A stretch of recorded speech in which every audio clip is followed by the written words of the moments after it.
Good morning, everyone. Good morning. Welcome. Welcome to the Piedmont Unitarian Church, Unitarian Universalist Church. All of those universals. Piedmont UU stands on and sits on the traditional land of the Catawba, Keawe, and Shugari peoples. My name is Elaine Deck, and I will be the worship assistant this morning for the Reverend Dr. Amy Rio. We are a flourishing, vibrant, and radically welcoming congregation which promotes diversity, inclusion, and social justice. We provide a safe haven for creative intellectual growth, for spiritual development, and a deep sense of community for all who join us. We hope our liberal religious values will challenge you to join us as a community that lives boldly and acts justly.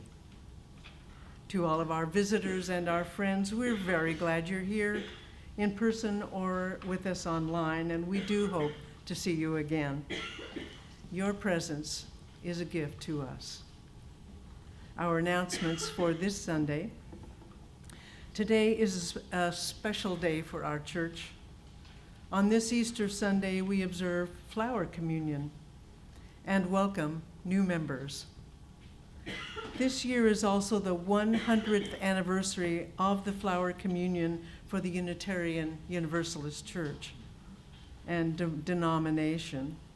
If you've not already placed your flower in the vase, you certainly may feel free to come forward also during our musical centering played by Anne after the chalice lighting. We have church t-shirts this morning available for sale online. I bought one. Please check the flyer in your order of service or see the announcements online so you can order as well. Next Sunday is another special day. We are going to celebrate our 35th anniversary as a congregation.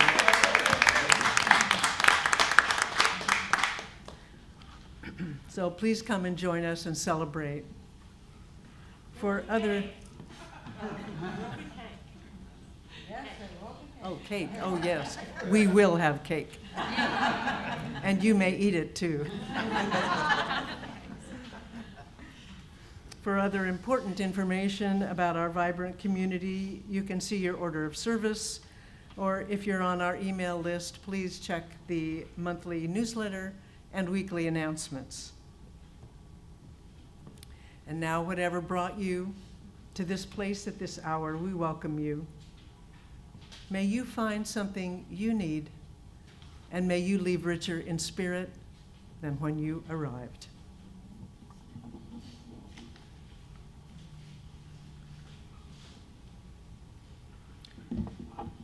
Please hear these words from Diego Valeri. You who have an eye for miracles, regard the bud now appearing on the bare branch of the fragile young tree. It's a mere dot, a nothing, but already it's a flower, already a fruit, already its own death and resurrection. Now please join me with the response printed in your program. We light our chalice in peace and friendship. I invite everyone to join in singing the words to lighting our chalice, the symbol of our faith. Glory.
I invite you to please stand as you are willing or able for our call to worship.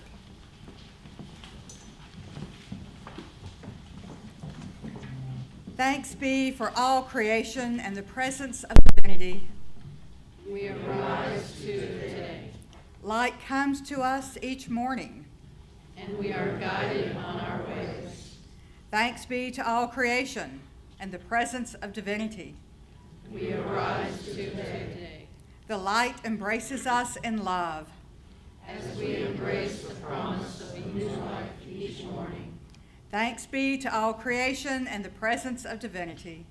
We arise today, and we emerge with hope. Our opening hymn is number 38 in our gray hymnal, Morning Has Broken.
Invite you to please be seated. And we're going to have our time for all ages, so any younger people who might want to come up front and join me, I invite you to do so. We're just going to talk for a couple of minutes, so. Oh, if they want to come, yeah, let's grab them. So that's all right. We're a couple of our young ones out of the nursery, and so. Yeah, that would be helpful. Thank you.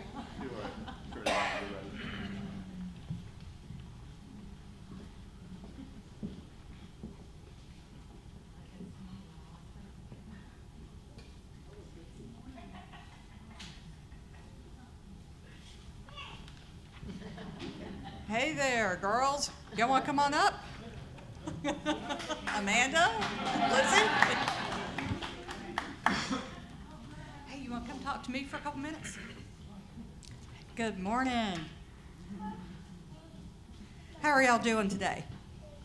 Good, good. You are welcome to sit. I'm not going to sit today, so I'm just going to kind of bend over a little bit. So today's a special day. What day is it? Easter, yeah. Did y'all have anything exciting happen this morning?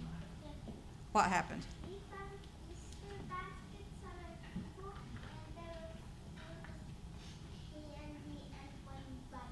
Oh, have y'all been eating some candy this morning? A Minnie Mouse.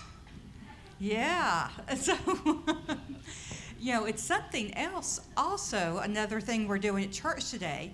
It's Easter, and it's also something called Flower Communion. Yeah, did y'all see all these special flowers up here today?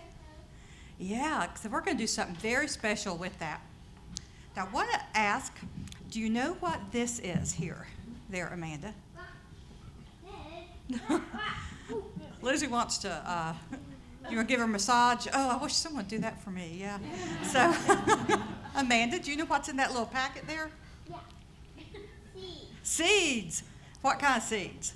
Sunflower. Sunflower seeds. This Yes. way I have the cover. Yeah, it does say on the cover. You are so smart, I tell you. So seeds, they're so tiny, but we plant them in the dirt and we take good care of them, right? Someone at the early service said we have love, patience, and care, which is so true. And we give water and sunshine, and they turn into these beautiful things, don't they? Yeah. And, human beings are like that too. We start off real tiny, right? Yes, real tiny like a 2-year-old. And then with love, patience, and care, and the right kind of support, that we end up in big, beautiful flowers too. So Lizzie, we are going to do something special. You get to take one of these flowers and take it home today. Both y'all do. Now everyone else is going to do that in a little bit. They're not going to do it yet, but y'all get first choice. And so when you take this flower home, I want you to remember that all of us love you and that we're going to help you grow into even more fantastic young people one day. Okay? So, do y'all want to pick a flower to take home? Okay. Lizzie, do you see one that's your favorite?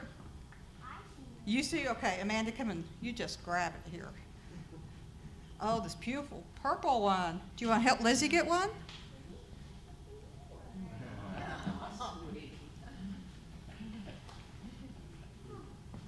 I'm not sure which one you're pointing at. Can you come a little bit closer? Oh, yeah, okay. Dad understands that. Oh, that is great. There you go. Thank you. Okay. All right, y'all can go back to childcare now. Thank you so much for talking with me.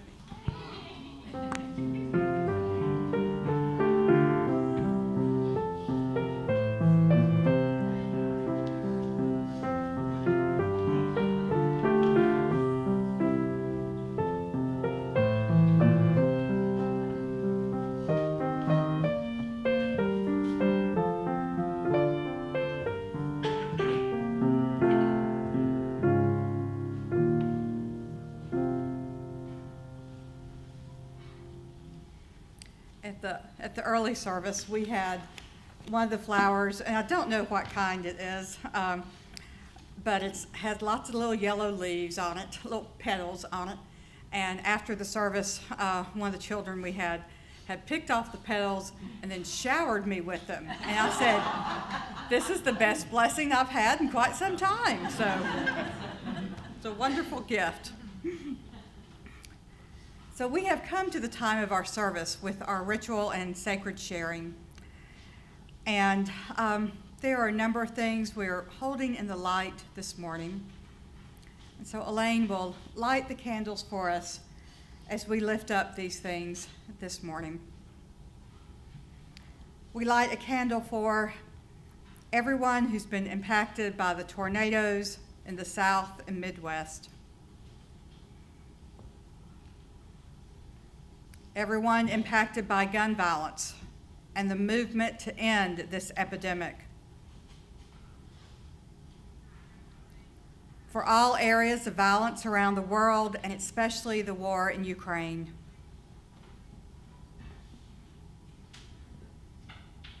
The ongoing struggle for civil rights in Iran.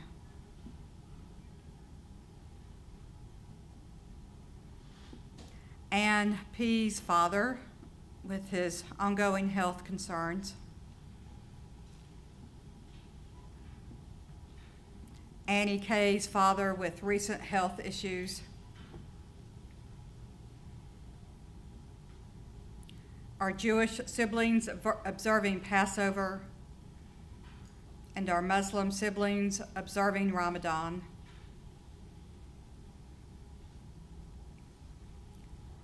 For signs of new life and springtime bursting forth.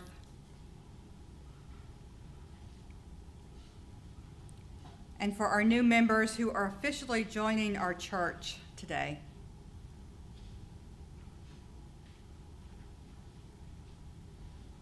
Now at this time, I invite you to come forward as you would like to do so, and you may fill out a prayer card on our prayer wall.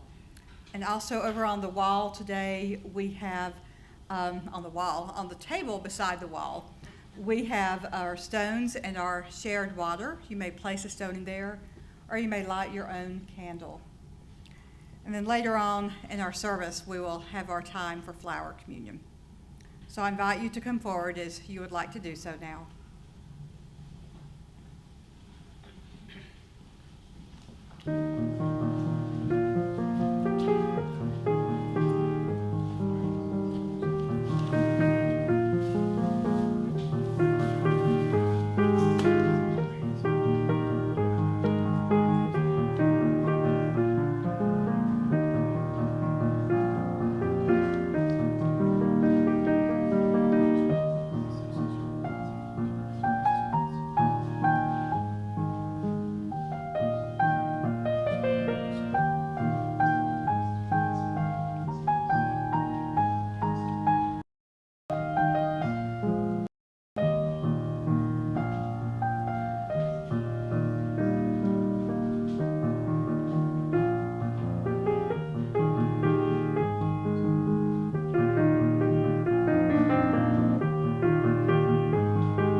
At this time, we light a few more candles for the things we hold in our hearts, which remain unspoken, and also for those who are joining us elsewhere and virtually to honor what is in their hearts as well. Now, at this time, I invite us into a time of quiet rest, meditation, and prayer. We will follow the sound of the singing bowl into the silence. And then after a few moments of silence, we will have our musical meditation.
This morning's wisdom reading is entitled A Flower Communion Blessing by Amy Zucker Morgenstern. Each of us is a flower with a delicate beauty uniquely our own.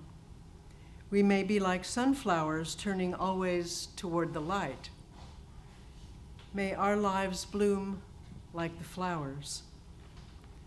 We may be like night-blooming cereus, only displaying our fragrant petals when it's dark and we think no one can see. May our lives bloom like the flowers.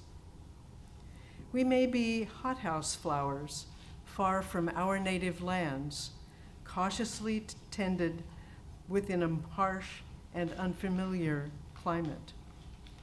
May our lives bloom like the flowers. We may be gray-headed like dandelions, eager to launch new generation with the first strong gust of wind past our own bright youth.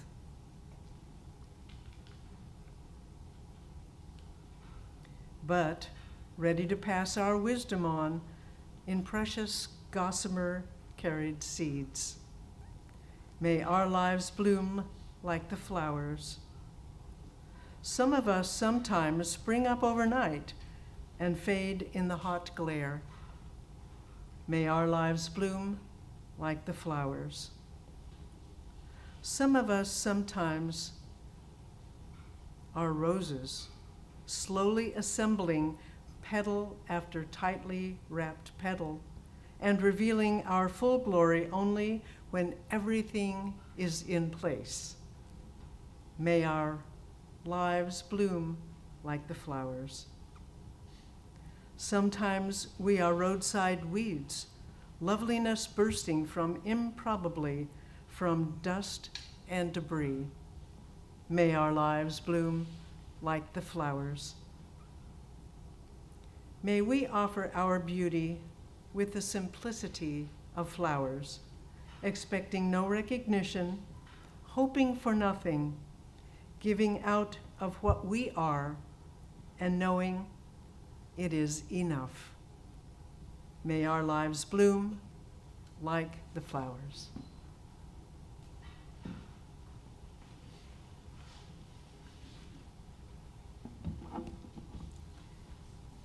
Now, at this time, I'm going to invite you to come forward and to select a flower, not one that you brought, but a different one, to take home with you.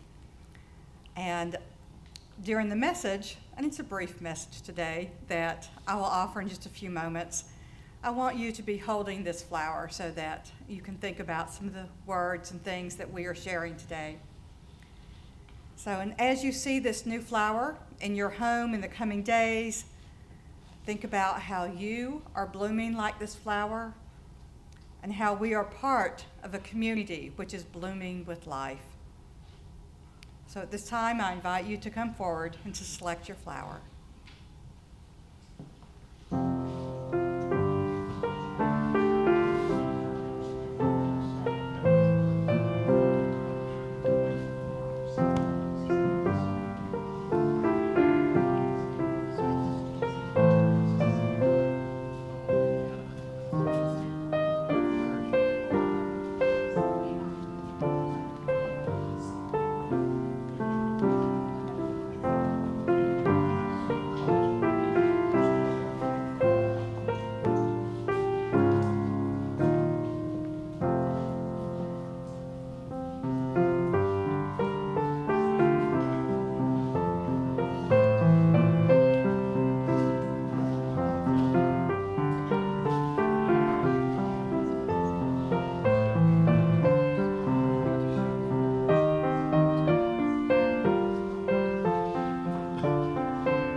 So today is a very special day.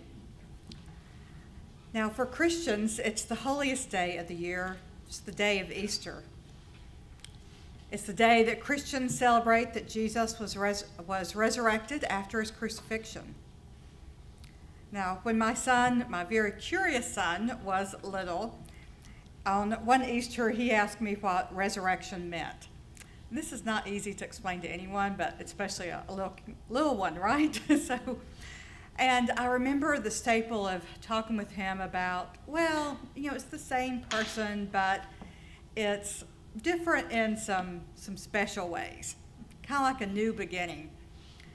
And then I pulled out the illustration from a TV show which was on at the time, which I liked and he knew I liked to watch. It was called What Not to Wear. If any of y'all used to watch that? It was this old makeover show, and they didn't use any surgeries or anything like that. The hosts or experts were very clear that they were not trying to change the essence of the individual. They were simply offering them an opportunity for the core of who they were to shine and to blossom. And I enjoyed this show, and especially some of the people who had not had a lot of confidence, the confidence that their faces would exude at the end of the episode.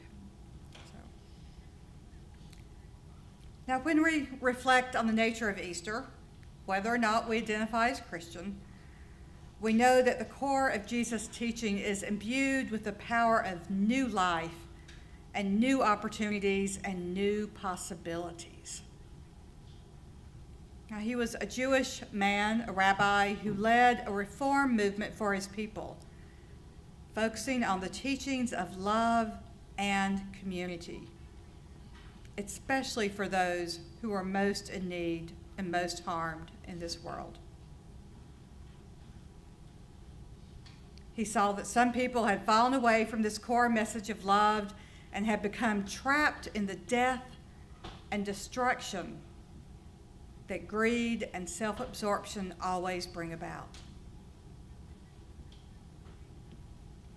And so today on Easter, we observe flower communion, this wonderful way to celebrate new life and new blossoming. We've brought flowers bursting with new life to share at our altar. And we are taking home a tangible symbol of this new life, what you hold in your hands, something which reminds us of what is truly important in life. Now, this year is the 100th anniversary of flower communion. Now, some of you might know the story of its origin, but since it's been 100 years ago today, not today, but this year, I wanted to share the story about its origin. And it begins with a man named Norbert Čapek. Now, Norbert lived in what was then Czechoslovakia, and his mother was a devout Catholic and his father agnostic. He was active at St. Martin's Catholic Church, where his mother attended. And in 1890, at age 10, he became an acolyte and quite involved in the church. But as he aged, he became disillusioned with the church. And then at age 18, he became apprenticed to his uncle in Vienna, who was a successful tailor there.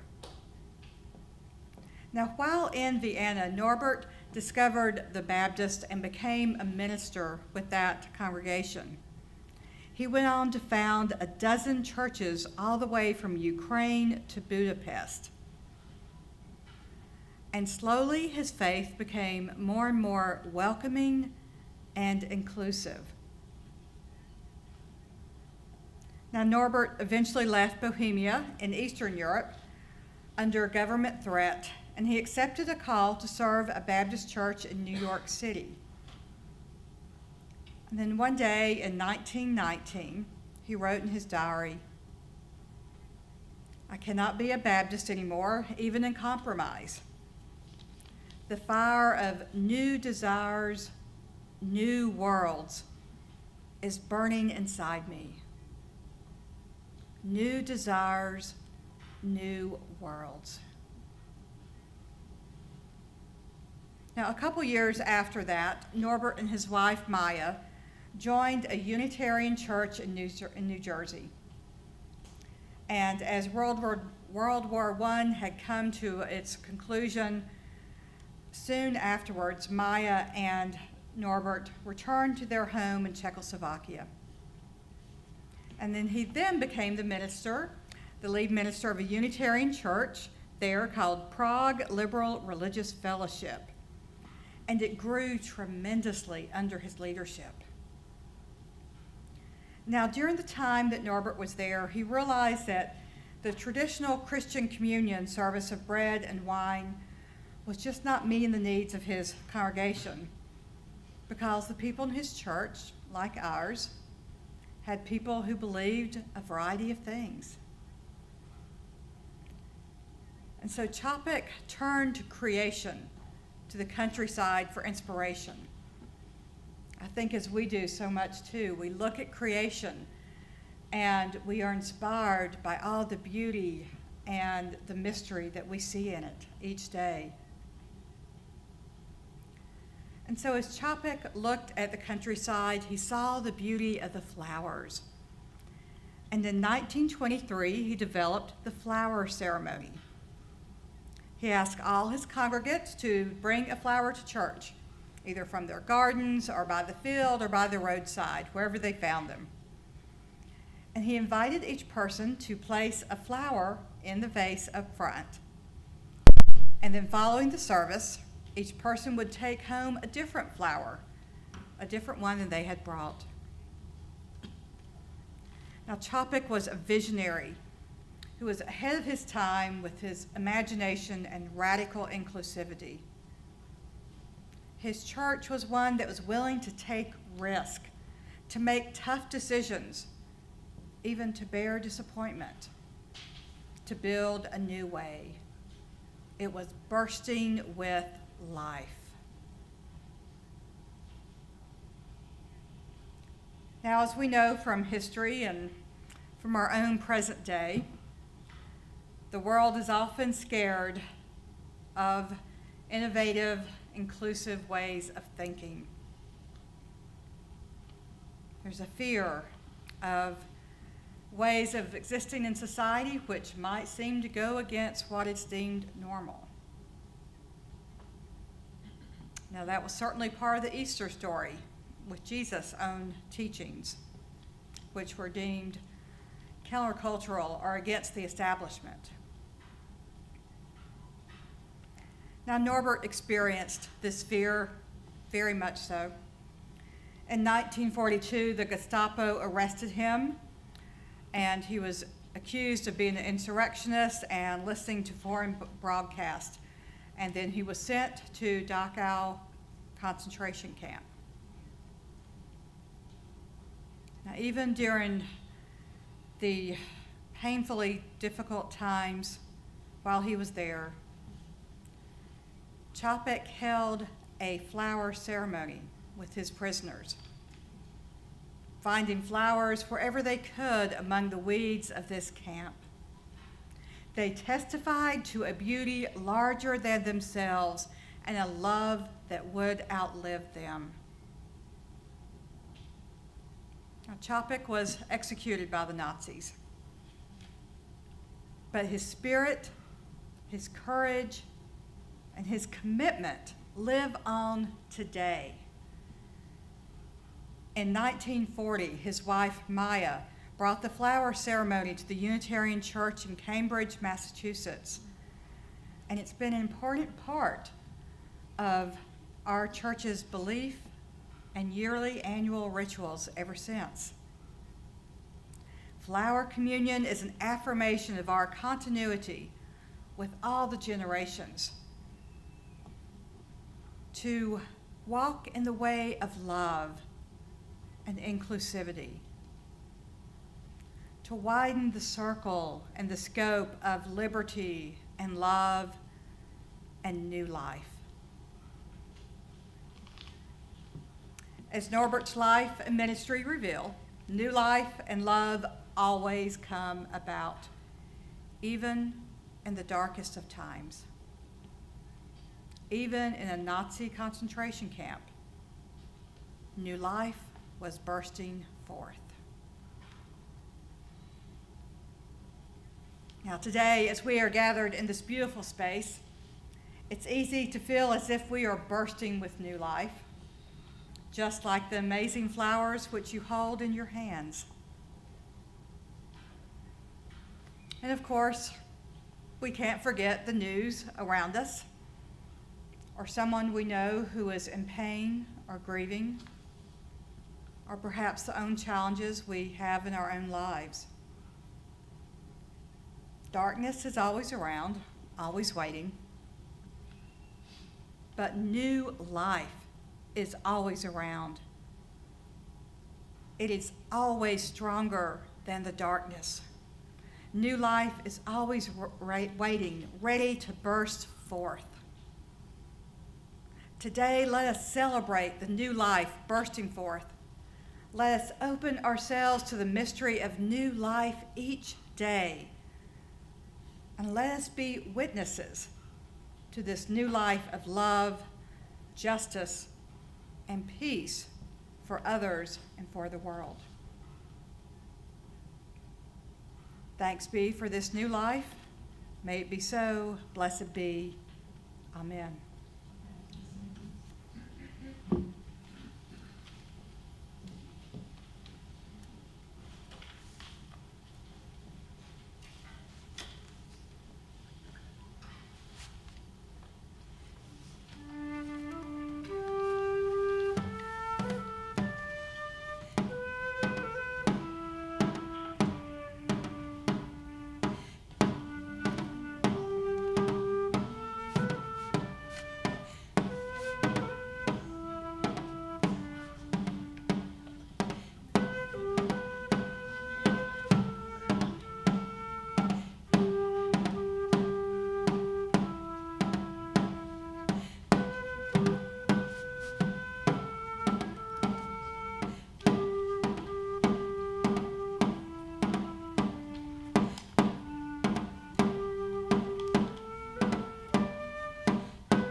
Let there be an offering to sustain and strengthen this place, which is sacred to so very many of us, a community of memory and hope, for we are now the keepers of the dream.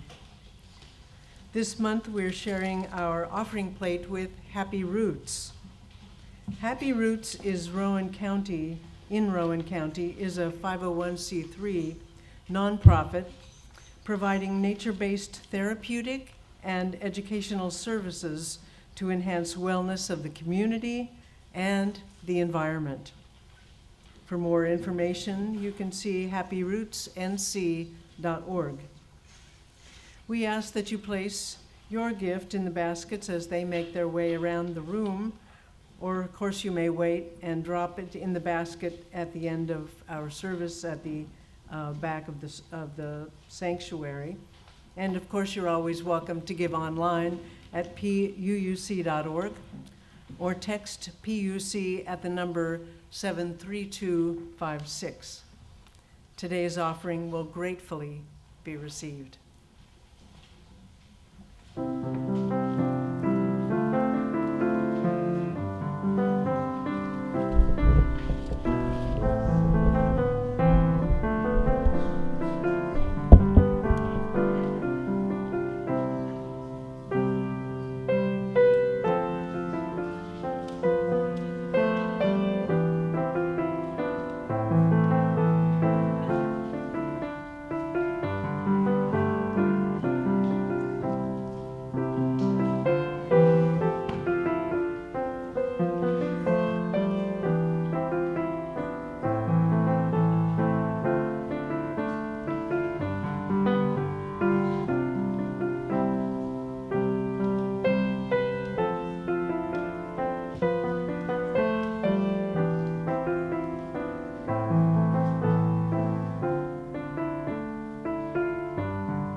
I have spent a good amount of time speaking with the people who are joining the church later, and one thing we've talked about are the 3 T's, that members commit to our church community with time, talents, and treasures.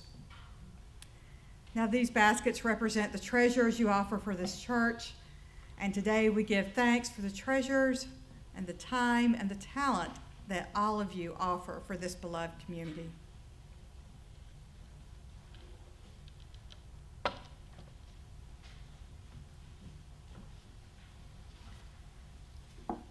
I invite you now to please stand as you are willing or able for our closing hymn, number 305 in our gray hymnal, All the Callers.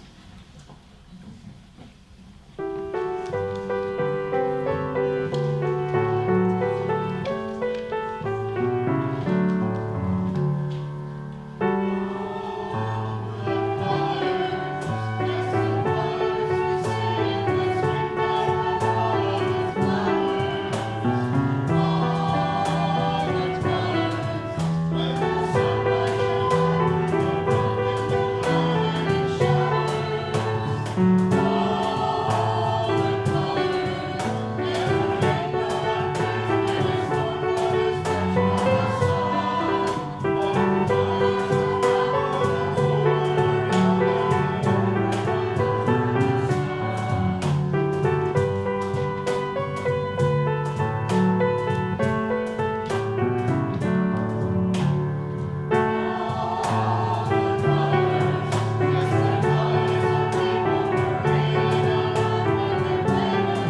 I invite you to please be seated, and the people who are joining the church to come, and you may stand in front of the flower table.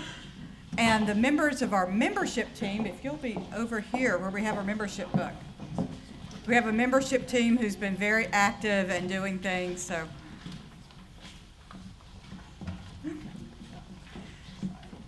So I'm going to, we're just so thrilled to welcome new members into our church family today.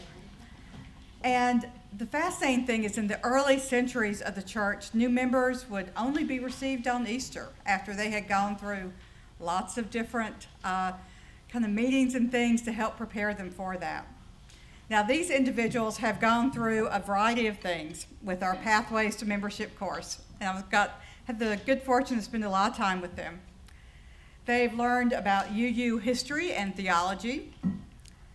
They have explored the basic tenets of a spiritual journey and how that applied to them individually. And we've also had individual conversations about what it means to join this church, and that they are committing to support our church community with their time, talents, and treasures. So we'll introduce the people joining today, and hopefully y'all will get to know them. Jack and Linda Smith. You want to raise your hands there? They moved from Portland, Oregon to Charlotte last May to be close to their son's family and the 3 grandsons here in the Charlotte area. Now, they've been UU since 2000 with congregations in Boston and Portland, and social justice has been a really important focus of their work. They've done with these congregations, especially immigrant justice. Now, they are retired, and they had fascinating jobs, which I hope you'll ask them about. Allowed them to live in Australia, Korea, Japan, Michigan, and Belgium. So now they enjoy their retirement and spending time with their 3 grandsons' athletic events and musical performances. So, all right, next, Paula Guilfoyle. Guilfoyle. Tongue does not wrap. Rhymes with tinfoil. That's right. Rhymes. So y'all know how to say it. Rhymes with tinfoil. A lot of y'all have gotten to know Paula over the last year or so. Jeff Blum's life partner.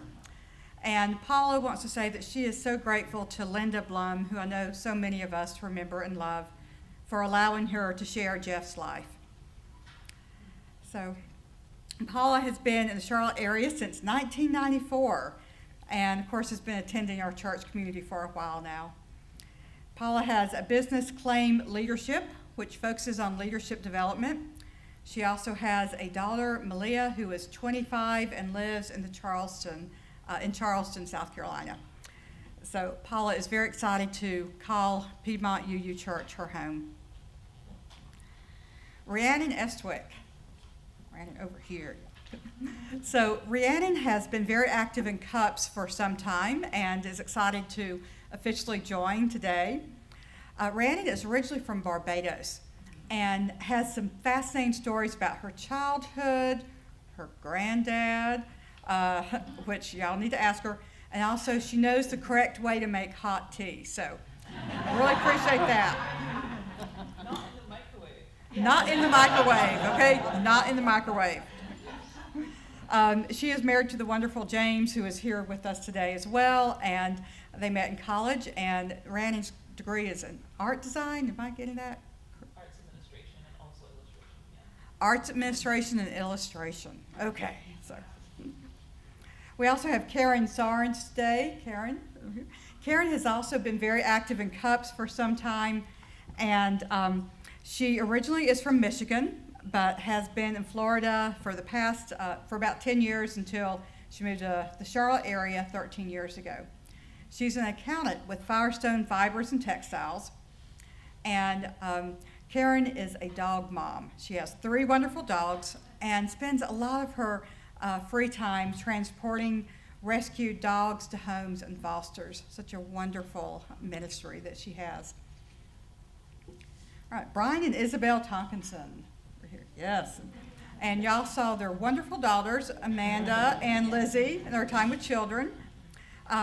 They moved to Charlotte during the pandemic, and Isabel is originally from Germany, so she has lots of wonderful things she can share about that. And they work with accounting and finance. Vanessa Sampson Schneider. Yes. Look at her.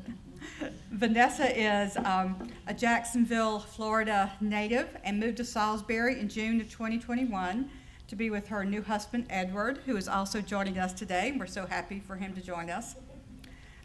Vanessa has a 20-year-old son, Quentin, who is in college in Florida.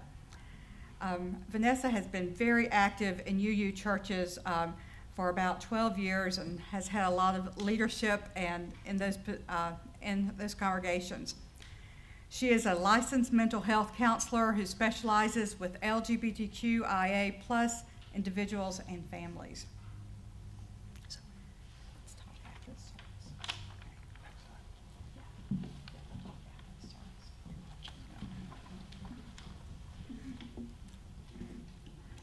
And we have one more, and that's Eric Tucker. Eric has lived in Charlotte since 2009. He is married with a 2-year-old and works with Bank of America. He's very interested in social action and philosophical discussions. I know some of y'all have been having some philosophical discussions with Eric after the service, and I know he is always interested in that. So I didn't tell y'all, bring your programs up, your order of service, but some of y'all have them. Maybe you can share, because we have important things we're going to say here today. So invite everyone to look in their order of service.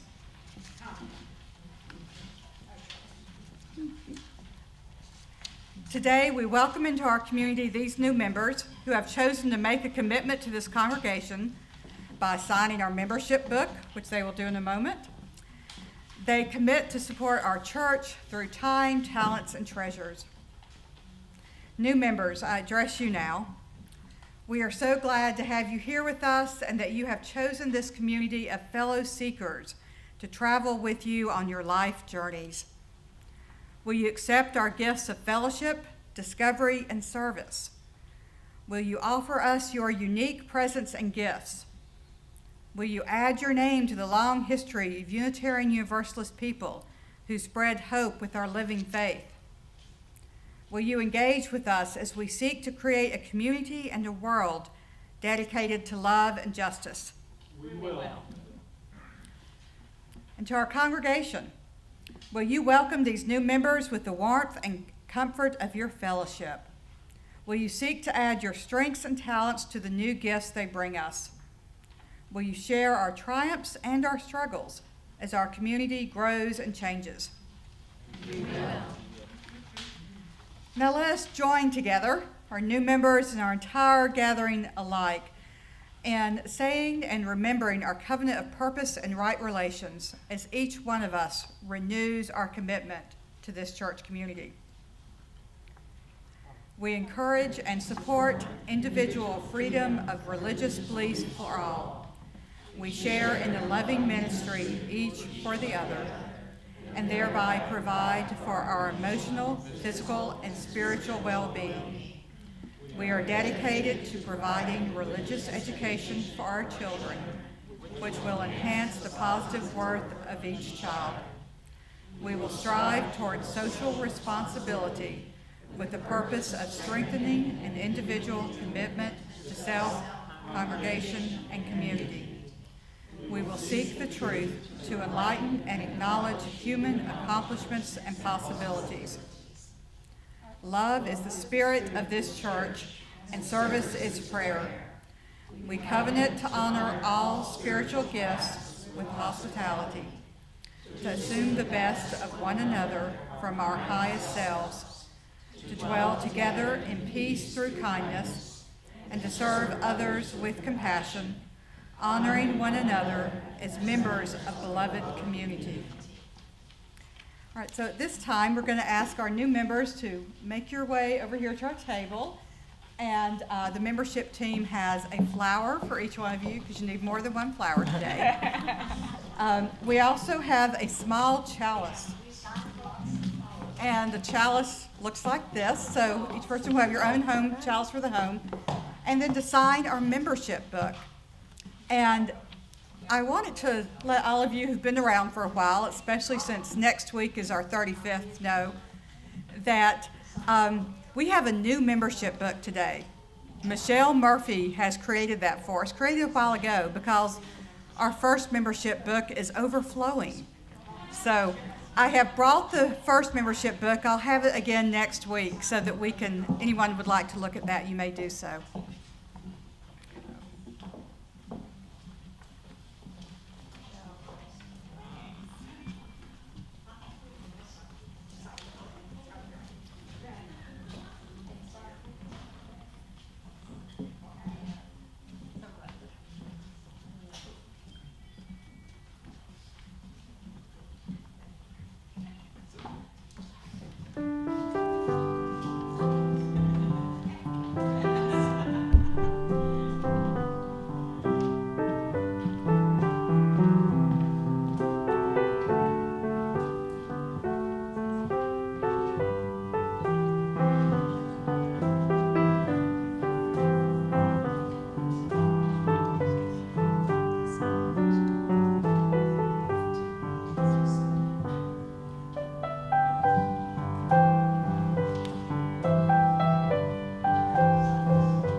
All right, before we extinguish our chalice, I want to offer thanks for all the many volunteers who help make this worship service possible. There are so many who do that. And I encourage everyone during our fellowship time in just a minute to please, if you've not met our new members, to please do so. We also ask before you leave today to place your hymnals back on the cart near the piano. Let us now stand and take a moment to give thanks, to voice the things for which we are thankful today. New members. Yes. Dry weather, yeah. For kindness and warmth of the community we join today. Oh, kindness and warmth of this community. Yeah. The music. Yes. The strength of community. Strength of community. Sunshine. Rain. Green leaves. Animals we have loved. Yeah. Sunshine. Chiropractors. Yes.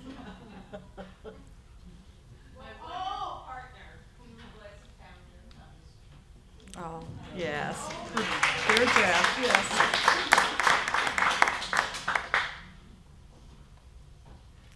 We give thanks for all these things and so much more, which we voice in our hearts today. Receive now this blessing. Let us go forth bursting with new life and sharing that new life with the world around us. Amen. We now extinguish our chalice, but we carry its light, its warmth, and its meaning with us till we meet again. May we go in peace, believe in peace, create peace wherever we wander. May it be so. Blessed be.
taught me